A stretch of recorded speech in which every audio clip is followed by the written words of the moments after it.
গণভোট। জাতীয় সংসদ নির্বাচনের পাশাপাশি অন্তর্বর্তীকালীন সরকার আরও একটি ভোট গ্রহণের সিদ্ধান্ত নিয়েছে, আর সেটি হচ্ছে গণভোট। এবং জাতীয় সংসদ নির্বাচনের যে প্রচারণা, এই প্রচারণা কিন্তু এখন নির্বাচন কমিশনের নির্দেশে কিন্তু বন্ধ রয়েছে। কিন্তু অন্তর্বর্তীকালীন সরকার তাদের সামাজিক যোগাযোগ মাধ্যম, ফেসবুক পেজ এবং সোশ্যাল মিডিয়াতে হ্যাঁ ভোটের পক্ষে বিভিন্ন ধরনের ফটোকার্ড এবং ভিডিও চিত্র কিন্তু শেয়ার করছে। তার মানে এটি থেকে কিন্তু বোঝা যাচ্ছে যে অন্তর্বর্তীকালীন সরকার আসলে এই গণভোটে হ্যাঁ এর পক্ষে থাকবে। প্রধান উপদেষ্টার সামাজিক যোগাযোগ মাধ্যম ফেসবুক পেজে হ্যাঁ ভোটের পক্ষে সিল দেওয়ার জন্য একটি ফটোকার্ড এবং একটি ভিডিও চিত্র কিন্তু শেয়ার করতে দেখা গেছে। সংস্কৃতি মন্ত্রণালয়ের তত্ত্বাবধানে সে ভিডিও চিত্রে জুলাই গণ অভ্যুত্থানের আন্দোলনকারী নিহতদের পরিবারের সদস্য, গুম কমিশনের সদস্যদের বরাতে হ্যাঁ ভোট কেন দিবেন এই বিষয়টা জনগণের সামনে তুলে ধরার চেষ্টা করা হয়েছে। একই সাথে হ্যাঁ ভোট দিলে আপনারা কি কি পাবেন এবং কি কি পাবেন না সে বিষয়েও কিন্তু পর্যায়ক্রমে আলোচনা করা হয়েছে এই ভিডিওতে।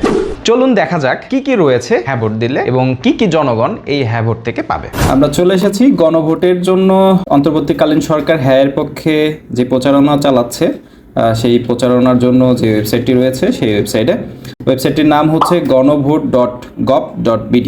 এখানে আমরা দেখতে পাচ্ছি প্রচারণা চালানো হচ্ছে। আপনি কি এমন বাংলাদেশ চান যেখানে তত্ত্বাবধায়ক সরকার, নির্বাচন কমিশন ও সরকারি কর্ম কমিশন পিএসসি গঠনে সরকারি দল ও বিরোধী দল একত্রে কাজ করবে। 2, যত মেয়াদী হোক কেউ সর্বোচ্চ 10 বছরের বেশি প্রধানমন্ত্রী থাকতে পারবেন না সংসদে। নারীর প্রতিনিধিত্ব পর্যায়ক্রমে বাড়বে। 3, আপনার মৌলিক অধিকারের সংখ্যা যেমন ইন্টারনেট সেবা কখনো বন্ধ করা যাবে না। 4, সরকারি দল ইচ্ছামতো সংবিধান সংশোধন করতে পারবেন না। 5, সংবিধানের গুরুত্বপূর্ণ পরিবর্তনের ক্ষেত্রে গণভোটের বিধান চালু হবে। 6, ক্ষমতার ভারসাম্য প্রতিষ্ঠার জন্য পার্লামেন্টে একটি উচ্চ কক্ষ গঠিত হবে। 7, দেশের বিচার ব্যবস্থা স্বাধীনভাবে কাজ করবে। 8, দণ্ডপ্রাপ্ত আসামিকে রাষ্ট্রপতি ইচ্ছামতো ক্ষমা করতে পারবেন না। 9, রাষ্ট্রপতি ও প্রধানমন্ত্রীর ক্ষমতার মধ্যে ভারসাম্য বজায় থাকবে। 10, বিরোধী দল থেকে ডেপুটি স্পিকার এবং গুরুত্বপূর্ণ সংসদীয় কমিটি সমূহের সভাপতি নির্বাচিত হবেন। 11, রাষ্ট্রভাষা বাংলার মর্যাদার পাশাপাশি অন্যান্য জাতিগোষ্ঠীর ভাষারও সাংবিধানিক স্বীকৃতি দেওয়া হবে। এছাড়াও নিচে লেখা রয়েছে তাহলে হ্যাঁ ভোট দিন। হ্যাঁ ভোট দিলে উপরের সব কিছু পাবেন, না ভোট দিলে কোনো কিছুই পাবেন না।